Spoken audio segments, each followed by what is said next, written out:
de la veterana de guerra, Liliana Colino. La verdad, fueron muchas las preguntas que anoté anoche para hacerle hoy, pero me olvidé de todas. La única pregunta que yo me hago, ¿por qué los venimos a enterar tan tarde de ella y de Liliana, principalmente? De las enfermeras, las que no tuvieron, pero las enfermeras que fueron muchas, ¿y por qué las silenciaron y no las conocíamos? Pasaron casi ya 43 años, ya para 43 años, y recién las venimos a conocer.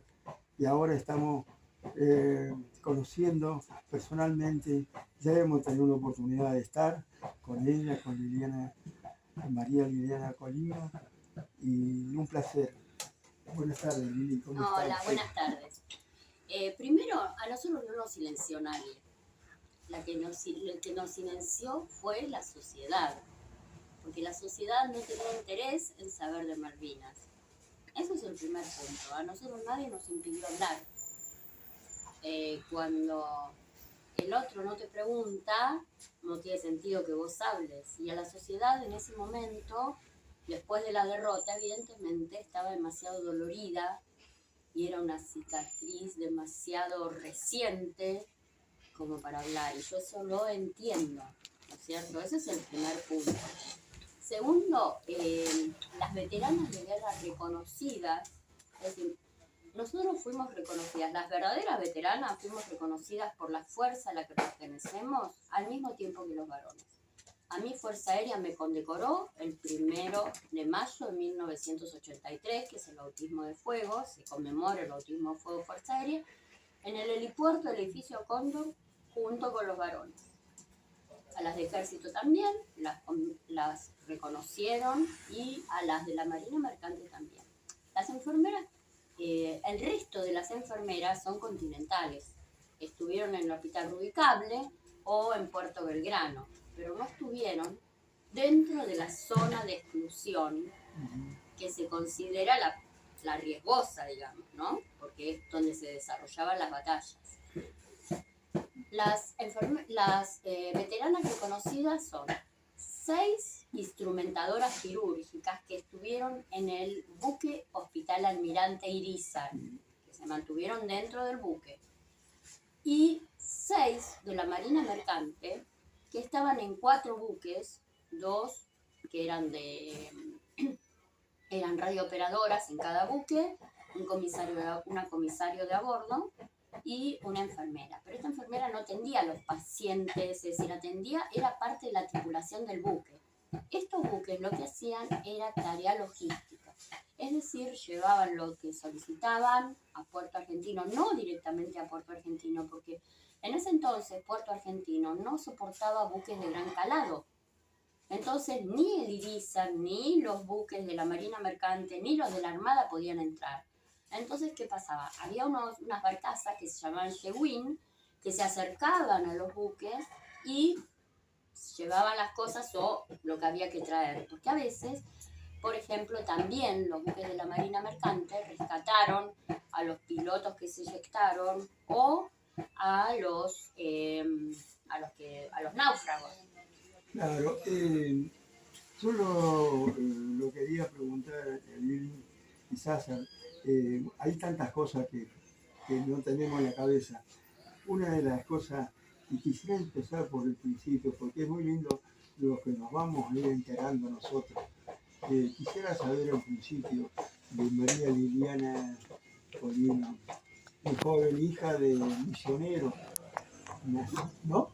Entonces, ¿cómo está eso escrito, hija de que nació en misión? ¿No? Mis padres son porteños, mis abuelos porteños, mis abuelos por parte de mi papá eran españoles, pero después todos los demás son porteños.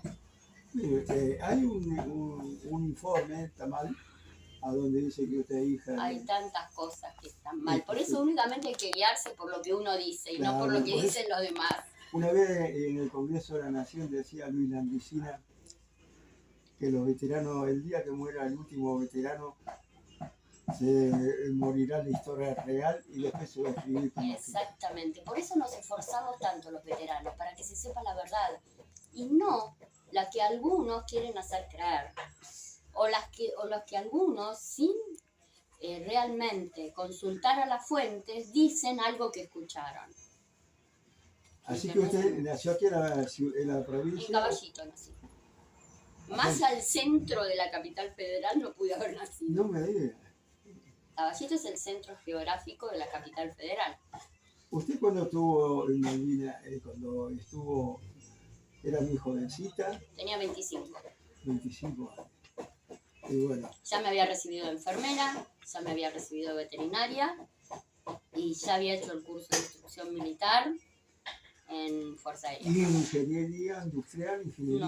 No. ¿No estudió eso? No, eso ¿No ninguna de las veteranas es eso? No, pero eso ninguna de las veteranas, ¿eh? ¿No? No, ninguna. Ninguna.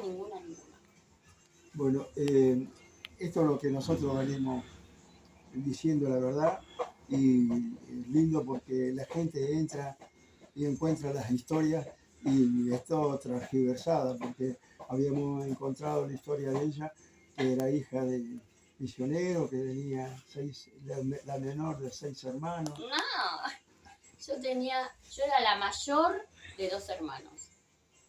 Una mujer a la que es decir, nos llevamos 2 años, y un varón que nos llevamos 10. ¿Y cómo fue que ingresó a la Fuerza Aérea usted, una porteña de acá del centro? Porque muy difícil, ¿no? Bueno, fue porque yo había terminado ya, es decir, yo había terminado de estudiar enfermería en agosto de 1978 y me recibí de veterinaria en febrero del 80. Yo en marzo dije, a mí me gustaría ser guardaparque, porque evidentemente se dan cuenta, a mí me gusta mucho estudiar, ¿no? Entonces yo dije, quiero ser guardaparque. Entonces me fui a la escuela de guardaparques, golpeé la puerta y les dije que venía a anotarme como guardaparque. No, acá no se aceptan mujeres, me dijeron. Entonces yo venía muy enojada. Vos imaginate que yo estudié 2 carreras que son típicas de hombre y típicas de mujer en ese entonces. Ahora no, pero estamos hablando del año 76 que yo empecé a estudiar. Enfermería prácticamente eran todas mujeres. Nosotros éramos el 80% mujeres y el 20% varones.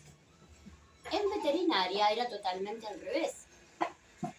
Eran 80% varones, 20% mujeres. Así que imagínate, en mi comisión éramos 2 mujeres solas nada más. Así que realmente me molestó eso. Entonces venía en el 132 y volviendo a mi casa y veo un flyer, ¿no? Un afiche de Fuerza Aérea que decía: Fuerza Aérea incorpora personal militar femenino, profesionales de enfermería. Claro, yo dije, ¿qué es eso? Personal militar femenino. No había nada en ese entonces.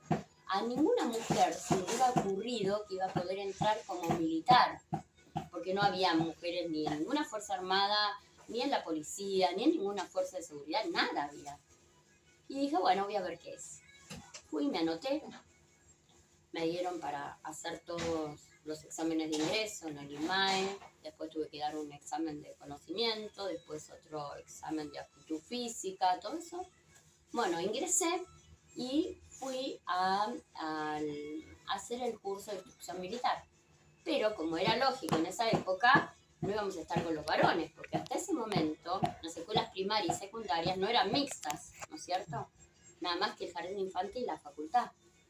Por lo tanto, ¿quién se iba a imaginar que íbamos a hacer instrucción militar con los varones? Evidentemente no sonaba eso. Así que nosotros estábamos alojados en el Hotel Internacional de Ezeiza, que ya no está más, pero capaz que usted se acuerda del Hotel Internacional de Ezeiza, y hacíamos instrucción militar en las piletas de Ezeiza, en las piletas olímpicas de Ezeiza. Terminamos la instrucción y fuimos destinadas a los hospitales aeronáuticos, no a las bases. Es decir, fuimos, las cordobesas fueron al Hospital Militar Córdoba, las de las porteñas, fuimos por las de Buenos Aires al hospital aeronáutico de Pompeya y una fue al geriátrico de Ezeiza. Bueno, yo fui como enfermera jefe de terapia intensiva, trasplante renal y quemado, y ahí estuve hasta el año 82 cuando se declaró la guerra. Eso es más o menos. Ahora la cuestión es, capaz, lo que siempre intriga es por qué se me dio por estudiar enfermería. Porque yo de chica, mi papá es veterinario, era veterinario. O sea que usted quería hacer algo sobre la salud, ya sea Siempre. de los Pero humanos o... yo quería ser veterinaria. Eso es lo que quise siempre porque yo estaba acostumbrada con mi papá. Cuando tenía 15 años, yo pertenecía a la Asociación Guías Argentinas desde los 7 años, que es como si fueran los scout varones. Bueno, en ese momento no había scout mujeres. Perdón. Entonces, las scout mujeres éramos de la Asociación Guías Argentinas. Cuando llegué a los 15 años, estaba en guía de caravana y para pasar a Guía del Sol tenía que cumplir un acto de solidaridad en el tiempo. No servía cruzar a una viejita en la esquina o a un ciego, sino que algo en el tiempo. Entonces me anoté, como yo vivía cerca, en el Hospital Durán como voluntaria. Y empecé a ir primero 2 horas, que era lo que exigía el hospital. El voluntariado exige mínimo 2 horas por semana. Al principio fui 2 horas, después me empezó a gustar, empecé a ir 3 días por semana, y después empecé a ir todos los días. O sea que se enamoró, Sí. Adentro del hospital Sí. se enamoró de... Yo no conocía la profesión, la verdad que no la conocía. Y me empezó a gustar, y cuando terminé la secundaria, la enfermera jefe de la sala donde yo estaba, me dice que en ese momento se le decía cava enfermera, ahora se le dice enfermera jefe. Sí. En ese momento me dice, vos tendrías que estudiar enfermería. Le digo, no, yo ya me noté en veterinaria, ya di el examen de ingresos, ya di el tríptico, ya hice todo, no.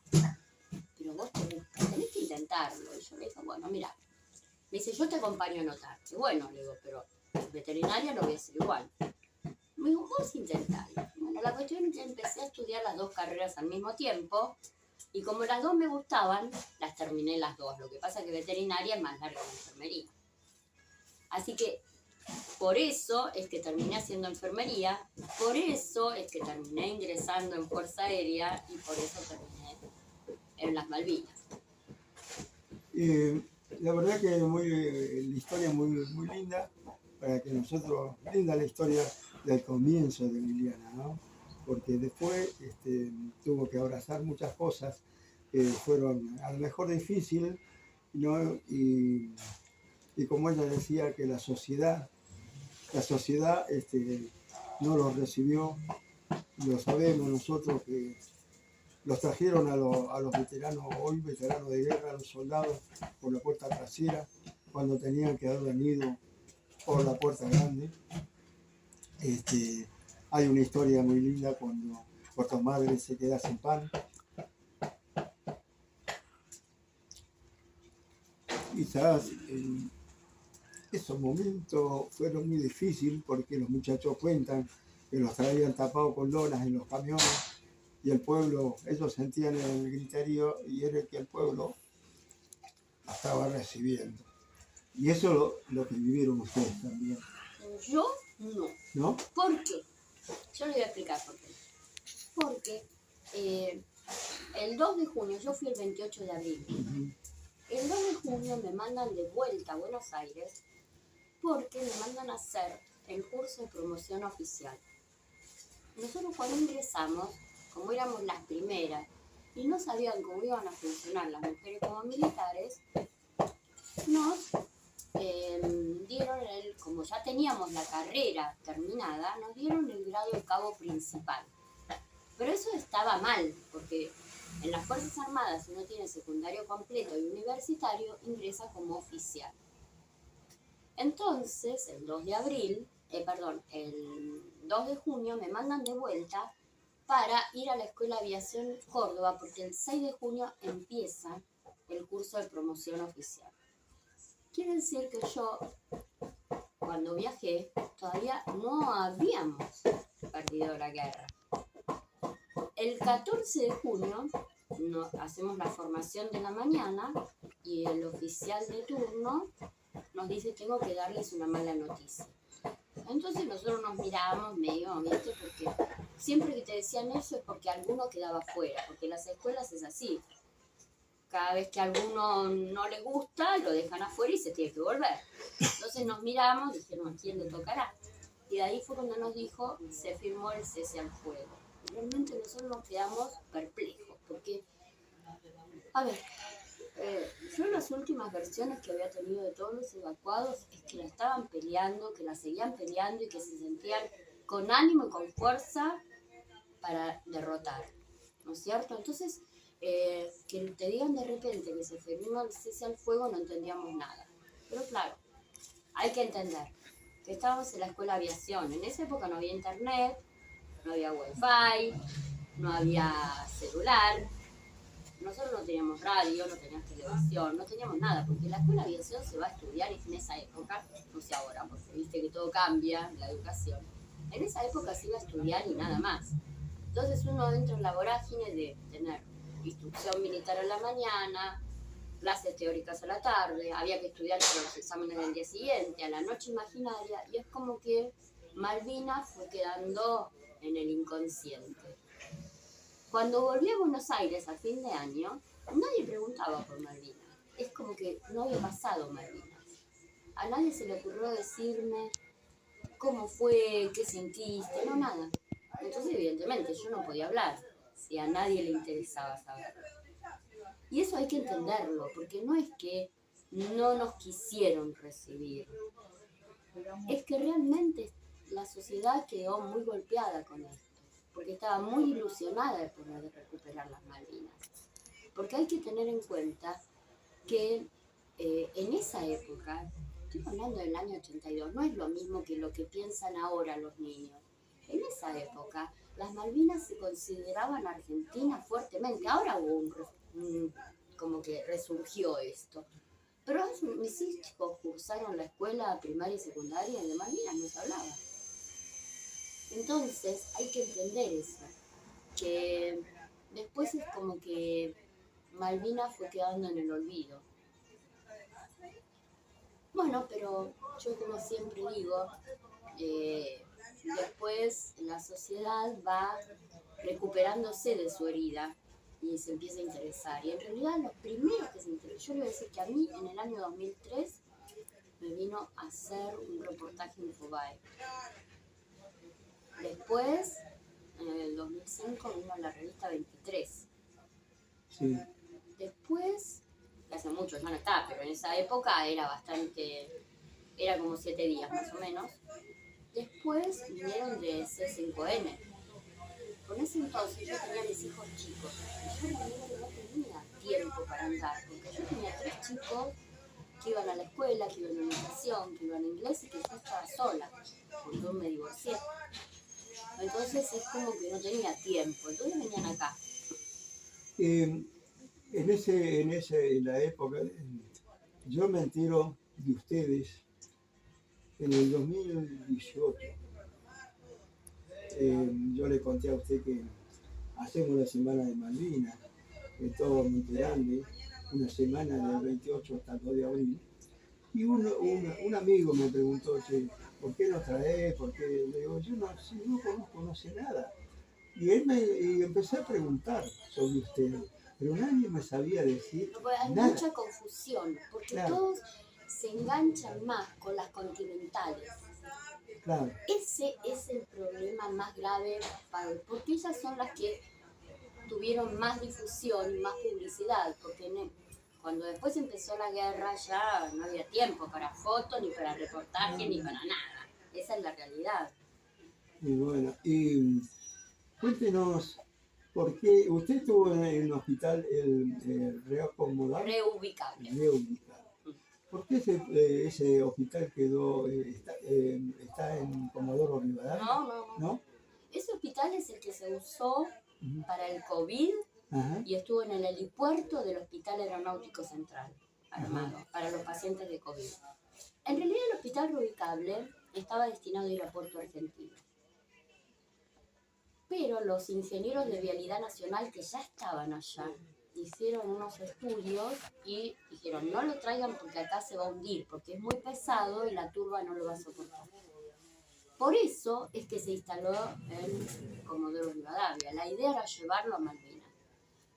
Y yo siempre digo, Dios es grande y gracias a Dios que no fue a Malvinas, porque si hubiera Malvinas lo hubiéramos perdido, lo hubiera quedado allá. Así que por suerte lo pudimos mantener. Yo creo que malvinizar, ustedes con su ejemplo y quizás nosotros los medios, los que hacemos programas de radio y estamos con los muchachos, como me dicen, vos estás con la causa, somos los que tenemos que mantener la mechita viva. Pero Es que sin nosotros, sin ustedes, no podemos hacer nada. Porque yo no me puedo parar en el medio de la avenida a gritar porque Malvinas, Malvinas, Malvinas. No, no puedo hacer eso, no sirve eso. Nosotros dependemos de los medios, por eso yo siempre voy a estar abierta, siempre voy a estar dispuesta, porque sin ustedes esto no puede funcionar. Lo mismo los profesores de las universidades, o los maestros en las escuelas, o los profesores en la secundaria. Yo de alguna manera voy a arreglar la agenda, porque hay que ir siempre. No podemos dejar de ir. no, nosotros hemos tenido la suerte, personalmente, yo siempre hablo en plural, estuvimos con Owen Crispa. Ah, sí. Estuve viendo una nota que le hicieron en un reconocimiento en el Congreso de la Claro, Nación. la anterior al mío. Al suyo. Exacto. Es realmente muy triste en cuanto a lo que le tocó vivir a él, como siendo un hombre que luchó y puso en riesgo su vida cuando le quisieron entregar la casa, porque no era veterano. Como, hay una serie de historias que nosotros tenemos que seguirla manteniendo y seguirla contando. Después cuando él presenta su libro en la Feria del Libro, con Juan Crispa, él me obsequió el libro. He leído cosas que uno no piensa que ha pasado. Y eso también debemos comunicarle a la sociedad. Malvinas es una causa nacional, no es un partido de fútbol. El problema más grave es cuando entre los veteranos se pelean. Yo creo que es algo que no se puede permitir eso, porque la causa Malvina es algo que nos une. Entonces, ni los veteranos, ni los malvineros deberían pelearse. A veces hay que decir, bueno, no voy a ponerme tan estricto con respecto a esto, pero hay que evitar pelearse, porque si entre los mismos de adentro se pelean, entonces la causa Malvina se pierde. Porque el lema de la causa Malvina es que es la única causa que une a la Argentina, ¿no es cierto?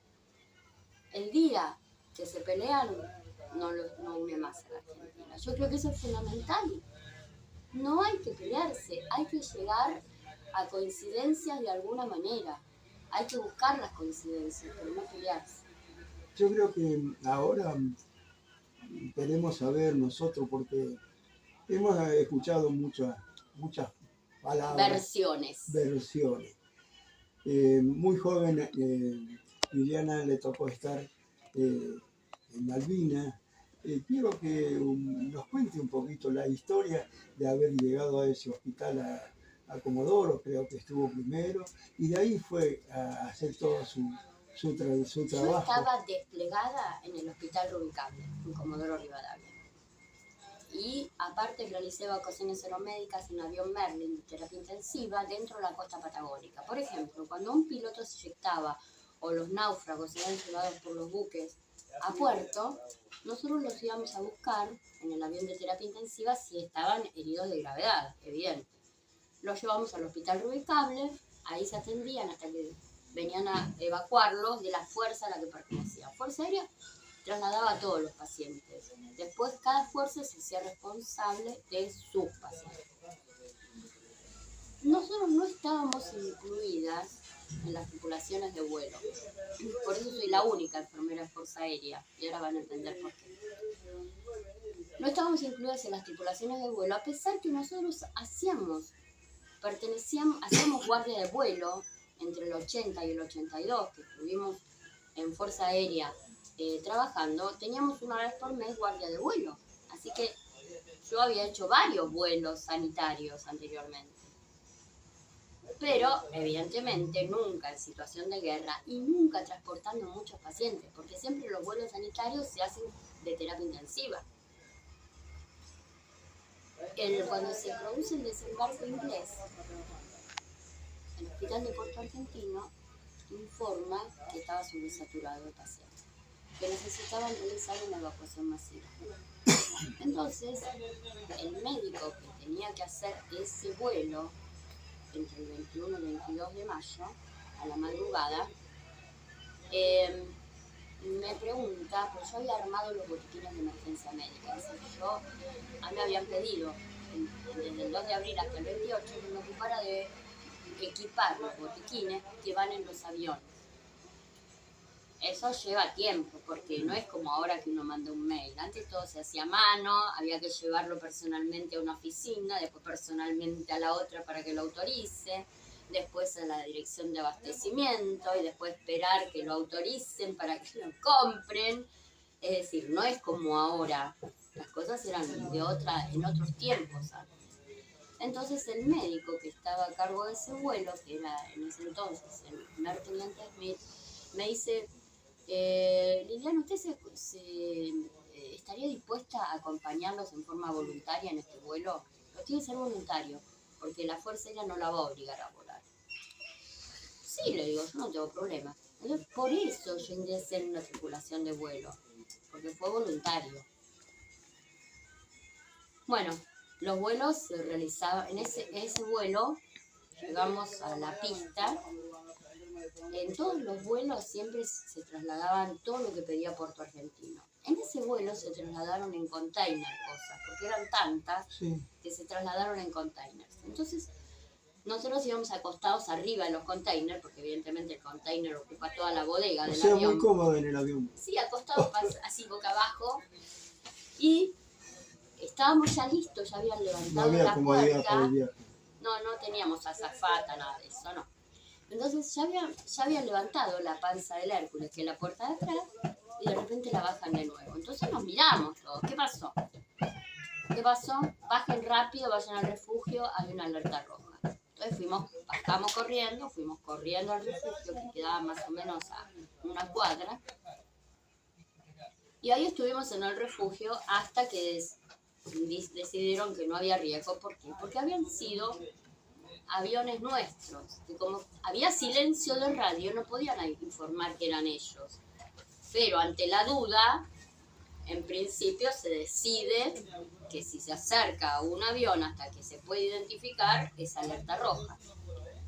Bueno, ahora la cuestión era, como estaba muy complicada la situación en Malvinas, estaba a ver si volábamos o no ese día. Fue justo el desembarco. Bueno, finalmente deciden sí que tenemos que volar porque el hospital necesita evacuar pacientes. Entonces volvemos a subir al Hércules. Ya, claro, se había hecho más tarde, ya no eran las 10 de la noche, ya eran más de las 12 de la noche, 12 y media más o menos. Así que bueno, el vuelo se hacía a ras del mar, con silencio de radio, a oscuras totalmente, no había ni una luz, nada. Lo único que veíamos eran las olas golpeando contra las ventanillas, eso sí se veía. Y ese en un momento le digo a uno de los tripulantes que estaba con nosotros, le digo: pero estamos en un avión o estamos en un submarino, me parece que ustedes me metieron el perro. Yo veía las olas golpeando, ¿viste?